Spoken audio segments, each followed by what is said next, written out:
Okay, let's go na, sir. We are room 101, sir. Parang different ambience and taste yung makikita mo, ano, sa bawat room. Ayun. So, eto ang room 101 nila. Yun, oh. Wow. Nice. Ganda. Alam mo yung ramdam mo, yung ambience kasi yung napakahalaga eh. Yes po, sir. Yan po, To stay. pinapakanan talaga din. Yes. Grabe. Look at the comfort room. Comfort room talaga eh. Grabe, panalo eh. Lahat na nagsasabi na napakaganda ng comfort room dito. Grabe. This is our double bedroom, sir. Ito yung double bedroom. Parang pang family na rin. Nice. Oh. Grabe. Iba-iba nga. Iba-iba talaga yung ano niya. Iba-iba yung kanyang Ambience, sir. ambience. Grabe. Relaxing talaga. Ganda. Nice one. O, di ba ito yung room 102 nila? Double bedroom. Ayan o. Room 105, sir. 10? 105. 105. Ayun. Thank you kay Luke. Wow. Nakakatawa. Wala. Laging bago yung ano eh. Laging bago yung makikita mo. Ganda niya oh. Nice. Look at the window. Grabe, para ka lang nasa bahay. Para ka nasa bahay then parang babalikan mo yung panahon ng yung unang panahon and then ikaw yung maharlika.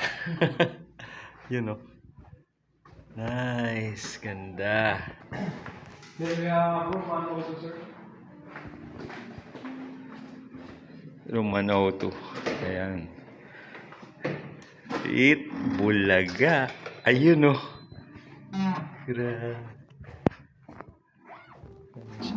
Yung mga drawers. Nice. Ganda. Oh, ito yung CR niya. Oh. Yung CR di na natin open kasi maganda talaga yung CR. Lahat po ng walls niya, original. Yes, galing na. Preserve. Grabe. Oh, di ba? Relaxing, soothing, grabe yung ambience niya talaga. Look at the bed. Now, we're going to the second floor. Nakita natin yung mga rooms dito sa first floor. Ayan. Kita niyo sa ground floor. Eto, ganito kaganda. Ayan, no? This is the... Ano,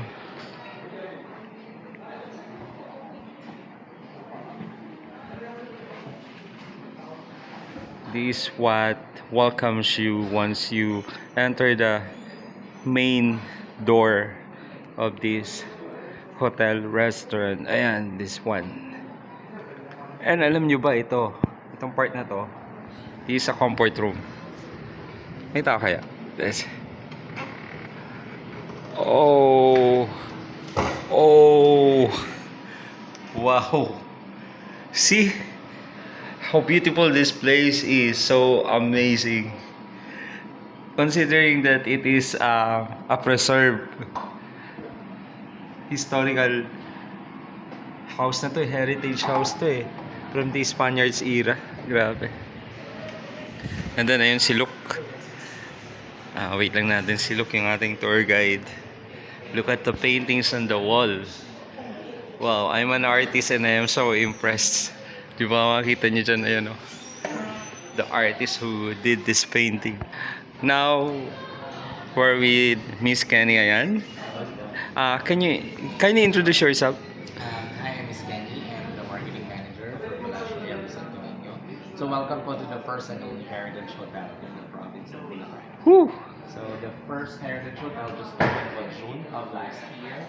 And then Las Mujeres Cafe inside Palacio Real is named after the 20 women of Malolos. So Las Mujeres de Malolos.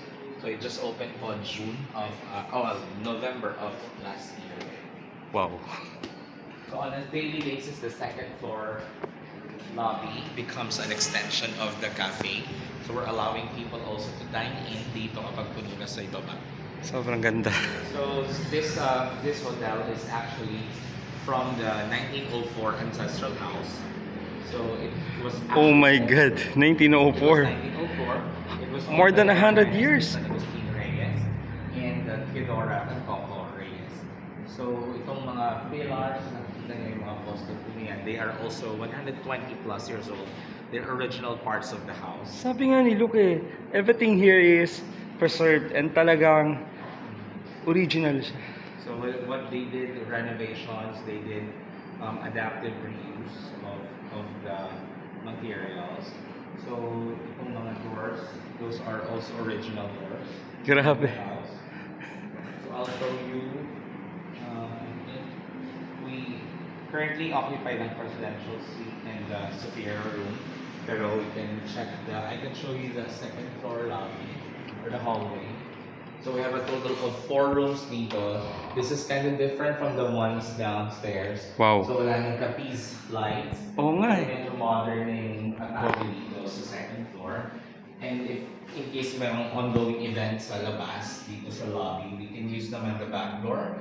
If you're checked in any of the rooms, you can use the back door to, go out of the hotel anytime you want. It will show you a staircase Wow. leading to the parking. So the staircase Ganda. this one is a replica of the original staircase. The I original see. staircase during 1904, yung staircase na nasa harapan. So Ayun. using the back door, you will have a good view of the Mormons church. You have the Iglesia ni Cristo church on the other side. Oh. Sa kabila naman is the Catholic church. Wow. So you have 3 churches, different Nice. churches of different religions na pwede mong pamilya. It is surrounded by churches. Ganda. Surrounded with churches. 3. Actually 4, including Templeta de Santo Niño, the chapel of the barangay of the area. So this one is this is the Palacio Real de Santo Niño, is part of the Camistisuhan district. So parang if Vigan has Calle Crisologo, Malolos has Calle Camistisuhan. This is the concentration of all the heritage houses na mayroon sa Renaissance city of Malolos. When we came over, ayan, parang under renovation this one. Yan, This one that is one. another old house, Yes. another ancestral house. This one naman is the house of Alberta Uytangcoy Santos, yung isa sa mga leader ng kababaihan Yes, sa ng Malolos. Siya po yung I see. nagmamayari sa bahay. That will become our official restaurant and events place. Wow. So bar and restaurant yung ibaba. Second floor is a pavilion which can house around 250 to 300 guests. So once done na yan, in the long run, we'll be having another building here na itatayo. This one naman would house our official indoor private pool together with our spa Wow. and our fitness center. Thank you so much, Miss Kenny. Grabe, ang dami kong na-absorb. So, this is the hallway. Let's go back lang doon sa lobby.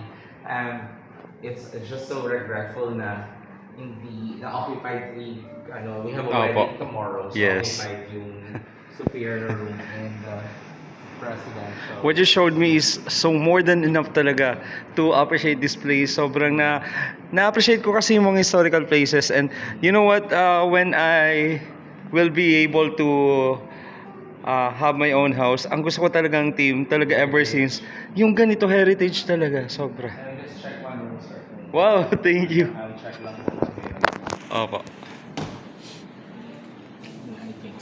This one is very interesting. Room 201 is an original room of the 1904 house. So, iba Wow. na yung itsura niya, yung interior, but the size of the room, it's actually the original room of the original owner. So, I'll show you how the room looks like. So, this is a deluxe room. Oh. So, this one is an original room. Din yung, anong laki nito? Ito yung laki niya nung 1900s. One proof is that this room still has like a poste here, a pillar. Kasama nung even yung bathroom niya Oh. may pillar, hindi na namin tinanggal yung mga poste. Talaga? Wow. Hindi na siya tinanggal. Kaya ayan talaga yung original size. So great. Grabe. So this one, just like any other deluxe rooms that we have, the deluxe room would have a queen size bed. It would have amenities including television, telephone, Wi-Fi connection. The room is at the promotional rate now of 5,900 per night, including breakfast for 2. You also have wooden cabinets for your closet.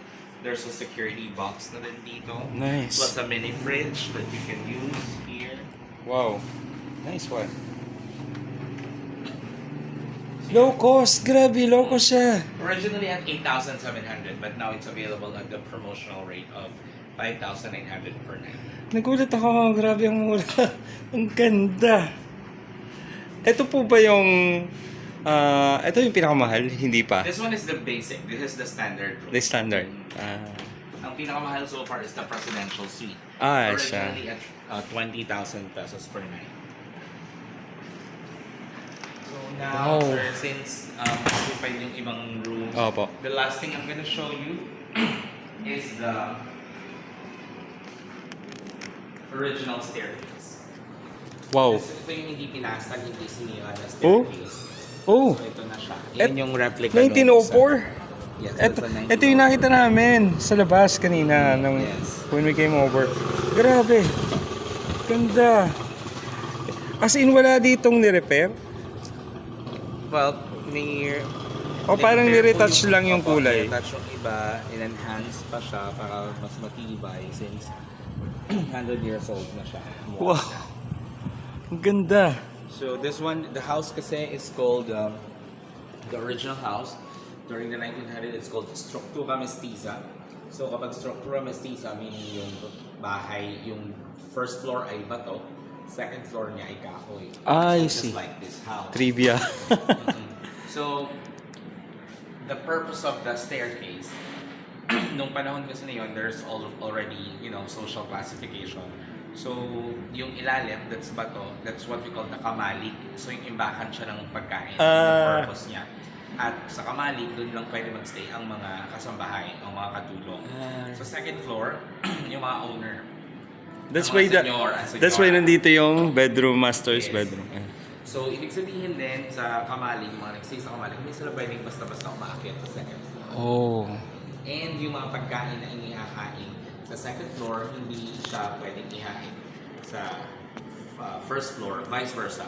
Yung mga medyo yung mga pangmayaman na pagkain sa second floor lang siya pwedeng ihain. Now I can imagine No Limitangere and El Filibusterismo. Exactly. There's a specific scene there Yes. kung saan nagagalit si Padre Damaso because hinainan siya ng isang pagkain na dapat sa kamalik lang. Specifically yung paa ng manok. So dahil naniniwala si Padre Damaso na yung paa ng manok daw ay kinakain sa lupa. So hindi siya pang mayaman. Hindi siya pang alta sosyedad. Siya ay pang alipin or pang mahirap. Wow. So lang papansin mo yung staircase, if you're a guest, if you're a visitor of the house, of the owners of the house, yung staircase na yun ang gagamitin mo, hindi ka pwedeng dumaan sa kamali. So I the purpose of see. the staircase is para dun sa mga importanteng That's why it is built outside. Kailangan kang umakyat para diretso ka sa Outside all the way to the second floor. I see. second. So hindi ka pwede talagang dumaan sa kamali. Talagang yung mga servants, hindi sila talaga allowed, no? Hindi sila pwede Ganon. makinig. So yung mga bisita, akit agad sila sa second floor. Ganon katindi yung panahon na yun, no? Ganon kung hindi ang classification. Grabe. Maharlika, So alipin. you would also notice na sa ilalim ng bahay, sa kamali, doon na experiment yung mga iba-ibang pagkain na maybe galing sa second floor, ibinaba sa kamali na mga tira-tirang pagkain. Ayun. So in-experiment nila para mapakinabangan pa nila. So makikita mo na yung mga pagkain sa kamali, sa ibaba, yung uneven na yung mga cuts and proportions niya. So yung mga hiwa niya, hindi na rin ganun kapulido. Kasi mga tira-tirang pagkain na lang siya. So ano-ano yun, tulad ng igado, tulad ng bopis, tulad ng paella. Those are the kind of food na invento doon sa ilalim, sa first floor. Thank you for very educational and very intelligent information. Grabe. Miss Kenny, napakarami kong natutunan and at the same time, yung opportunity na ma-tour mo ko along with the other employees and hospitality in this place is so great and amazing. Actually, before I came over just today, nakita ko na siya sa mga photographs, sa mga wedding, prenuptials. Then nakita ko na how great, how beautiful this place is. And then when my niece just told us this morning na we will be dining here, sobrang ang saya kasi it's my sister's birthday. And You're from where pa, sir? from Giginto lang kami and originally from Bulacan. Alright. And then sobrang fascinated talaga ako sa mga historical Saan sa places. Bulacan? Perez. Alright. Well, the house was reportedly the 1904 house, yung pinanggalingan ng Palacio Real de Santo Niño. It was reportedly, reports have said na yung mag-asawang Hermogenes and Theodora, after getting married, they bought a house from Bulacan, Bulacan. And then they had it transferred sa pamamagitan ng bayanihan. They had it reconstructed dito sa spot na to. So ito Oh, yung bahay. So, ito right yung in galing this sa Pinales, sa Pat, Bulacan, Bulacan. oh my God. But I don't have the confirmation, but I think it was in Santa Ana. Santa. Possibly. Yes, sa Santa Ana napakaraming heritage houses. So possible na doon siya galing. Pero wala naman yatang ganun concrete na document na Yes. support kung ano na yan. But yun yung report na sa ngayon nagpapasalin-salin. Actually, I mean, goosebumps talaga. Grabe. Na only because you're so intelligent and relatable, but the place itself, it tells a story. It's very nostalgic Yes. when you come over. So even yung mga guests namin na medyo oldies na, it somehow gives them a nostalgic feel na Yes. nung kabataan nila, ganito yung mga bahay. So this is like, the house is a transition from the Art Nouveau to Art Deco, Yes. parang inspiration. So nandun siya sa in-between. May I know, Mama, are you a designer too? I'm not a designer, Ah. but I am a pageant coach as on the side. So I do Yes. personality development training. I'm also very inclined with fashion, with the fashion industry. So I'm also doing styling and on the side. And you also correlate history, no po, culture, history, in pageantry. That's Ngayon. what we train them in. Kasi parang ngayon talaga eh. History, arts, culture, and tourism. Parang hindi siya mawawala sa pageantry talaga ngayon. Yes. Sobra. Totoo naman, sir. Thank you so Yun po. much. So far, we're happy to Yes. to welcome you dito sa Palacio Real de Santo Niño. Maybe But that... also later this year we'll be very happy to welcome all of you dun sa isa sinasabi ko kanina. Yun na po, yung isa. Sa kabila, that's our events place and our Events restaurant. place. Hopefully this year mag-open na siya. Yes. So it looks like a European pub. Wow. So yung bar and restaurant, hindi siya typical na restaurant. It's a fine dining restaurant. But we'll also be doing a throwback for all the generations that we have now. We will be also serving heritage cuisines, mga heirloom recipes. Ito yung mga pamanang kaluto. Ito Wow. yung mga 100 or even century-old recipes na hindi na sinaserve ngayon. We're gonna be doing a throwback. Wow. So we're gonna specifically, if you're familiar with the Malolos Congress, Yes. yung pagkatatag ng unang republika, we'll be doing the food, the banquet na inihain para dun sa mga umaten sa kongreso. Wow. Bubuhayin namin siyang muli dito sa kabilang bahay. Galing naman. Because the owner, Alberta Uydapoy Santos, Yes. aside from being the leader of the women, mahilig talaga siya magluto. And this one also became Farmacia Santos. Wow. So naging pharmacy siya, yung bahay. Plus, dyan talaga nag-meeting ang kababaihan. Plus, dyan din sila.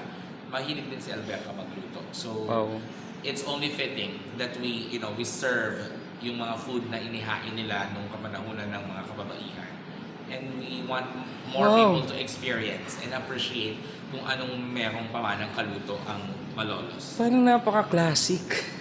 It will become a fine dining. But, Yes. But mind you, just a quick reminder that yung mga inihain nung sa Kongreso, most of them are French-based. So mostly Oh, I see. heavily influenced by the French Yes. culinary. Thank you so much. Sobra. Thank you so much talaga yung time you spent mo talaga. Hospitality, relatability. Nakaka-amaze po. Miss Kenny, yun, invite niyo po sila. Alright, so muli po inimbitahan po namin kayo na bumisita so you can also experience and enjoy and appreciate the beauty of the past and the glittering hopes of the future. So hopefully pa makavisit kayo dito sa amin, makadalaw kayo sa Palacio Real de Santo Niño Hotel. So this is the first and only heritage hotel in the province of Bulacan. Thank you po. Thank you po.